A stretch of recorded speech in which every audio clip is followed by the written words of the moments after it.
DDL, it's the data definition language. So using the DDL statements, we can create or modify the objects in the database. So it's like we can create the objects in database, or we can alter and drop the created objects in the database. So all the DDL statements are auto commit, which means that there is no need to manually provide the commit statement after the DDL statement. The commit will happen automatically. So that's why all the DDL statements are the auto commit. Create. So create is one of the DDL statements. Using this create, we can create a table in the database. So the syntax for this is create table, table name, and then we'll provide the column names. So here is an example for create statements, which is a create table test employee, and then here I am taking the columns employee number, employee name, designation, and join date.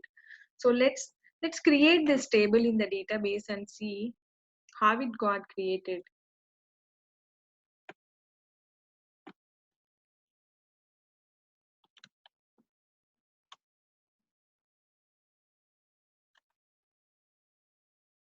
So the table test employee is created. Let's check if it is created or not.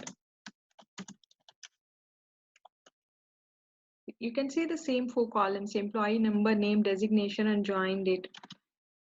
Now I have got a requirement, like I need to create the same table. I need the same columns but in a different table. So in that scenario, we can go with this create table test employee 1 as select star from test employee. So this is like I want the same structure of the table. So in that scenario, instead of providing again all the data type and the columns, I can simply go with select create table as select star from test employee. So I am taking the another table as test underscore employee 1. And if you see here, table test employee 1 got created. See, it has the same columns.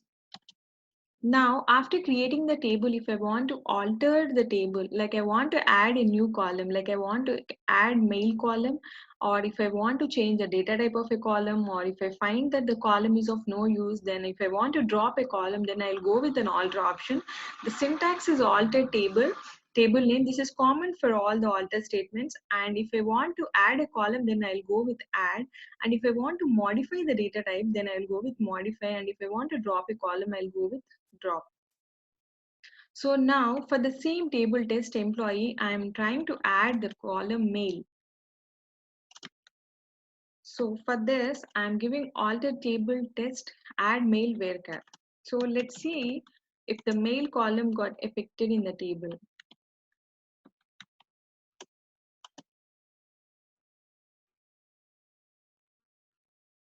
So if you see here, the mail varchar2 of 200 got created automatically as soon as I run this alter command.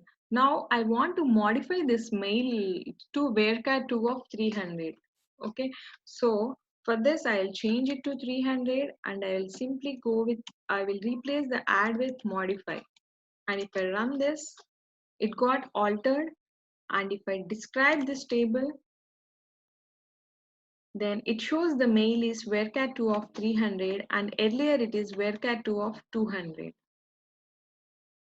And if I want to drop a column, let's say I don't want to use this column anymore in my table, then in that scenario, I'll simply drop the column. So for that, I'll use drop column and then mail.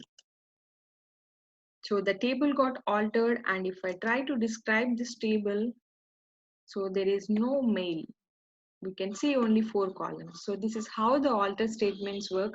So this is like once I create a table, and if I want to alter or modify some kind of columns in the table, then I will go with the alter statement. Then we have the truncate.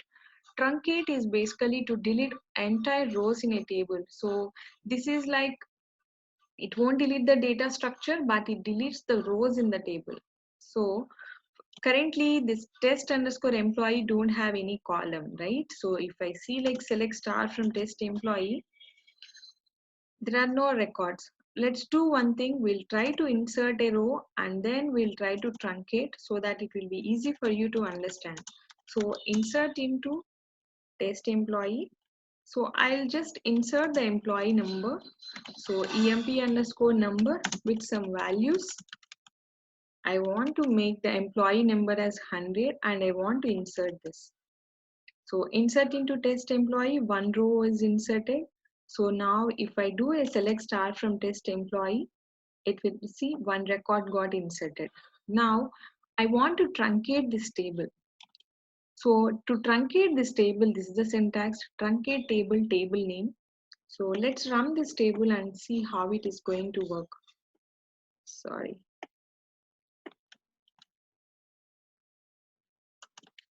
So now I'm doing like truncate table test employee, and if I try to select now from this table test employee, I don't see any records. And let's try to roll back this. I did a rollback is complete, and again I'm trying to select the records from the table. So I don't see any data. So this is how the truncate works, and all the DDL commands work in the same way. Even if we provide the rollback, it doesn't matter to all the DDL statements. Then comes the drop.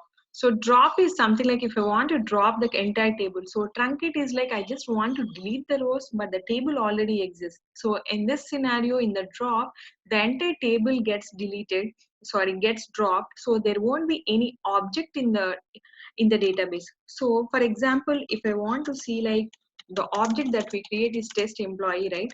I can go with all objects. So all objects is where we can find all the objects where object name equal to test employee.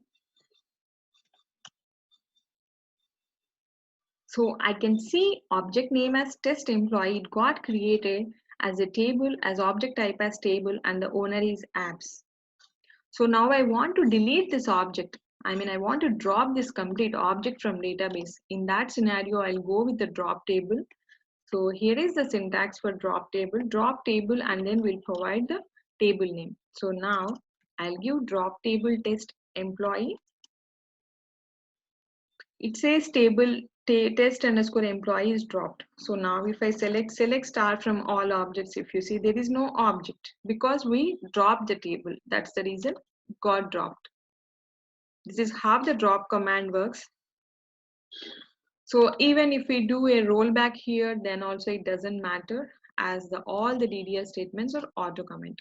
Then if we want to use in a PL SQL package or a procedure, maybe in the later sessions, I'll be going to explain you the procedures, packages and functions. So in those, if we want to really use this create table or, alter or anything, we'll go with this command. Execute immediate is used in PL SQL while creating the table.